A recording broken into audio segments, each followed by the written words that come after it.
Hi, fellow artists. Thank you for joining me. So, I'm going to start off with the 5 weekly challenge today.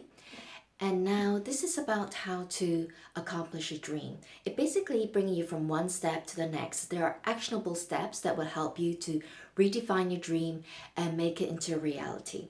My husband and I do this all the time, and that's how we accomplish everything in our life because we do actually sit down and make this vision board. We do all of these things that I'm going to share with you. So for the week 1 challenge, I want you to do um, visualization, validation, and communication. Okay, so you'll see on my post there are detailed ways on how to do it, but I'm going to go through the steps with you. So for visualization, it's basically making vision boards.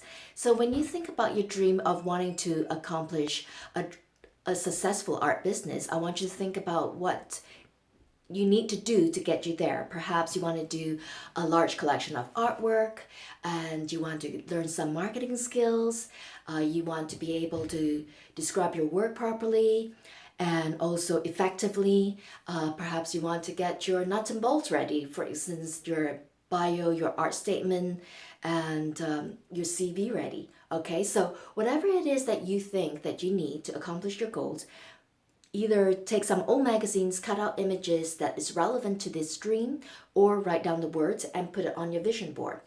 For Paul and I, we do a lot of writing because we are always communicating and talking. So we write down these words and then we put it in our favorite room. So this is the second thing to the visualization really is putting it somewhere that you are going to be consistently looking at it. Okay, so it could be your favorite room, it could be in your studio or your solarium, or wherever you hang out. Okay, just put it there so that you always reminded of your dream.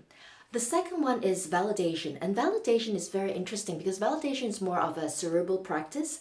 So you need to sit down, it's like a meditation, so you need to sit down somewhere quiet, think about your goal and feel your body. Let your body react to what you're thinking about. So think about what it feels like when you accomplish your goal, what it feels like when you start your art business. Does your body feel expanded, happy, excited, or does your body feel very stressed and your shoulder kind of goes up and you feel very insecure?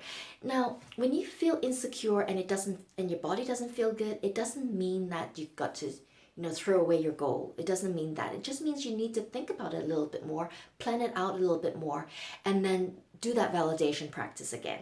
Okay, once when you do the validation practice and it feels good, that means you're ready. The third one is communication. Talk to your friends and family about it. Grab your BFF, your family members, and talk about your dream. Because when you talk about your dream, you actually activate your frontal lobe. When you activate your frontal lobe, you make your dreams into tangible a goal. And remember that when you're sharing your goals, your friends and family, of course, going to give you your opinions because they love you, they care about you. And some of them may not be as, encouraging, but you know who you are and you know what your dream is about. So take them with a grain of salt. And, if they're not encouraging, just thank them for their opinions and move on because you got to keep focus on your dream. Whatever they say, it's great. It's just an opinion. It doesn't mean anything. All right? So take those opinions. If they're good, take it to heart. If not, just take it with a grain of salt. Always focus on your dream and remember who you are and why you want to accomplish this dream. Knowing your whys is also important. All right? So everyone, I hope you'll, do this goal, do this challenge number 1 because it will get you that much closer to your dream. And next week I'll do another one so that you will move on with your next step. So by the time number 5 come along, you will have all your practices done and all your challenges done. You'll be that much closer to making your dream come true. All right. Thank you, everyone. Do it this weekend, I hope. And you have a whole week to do it. So take your time and enjoy it while doing it. And I'll see you next week.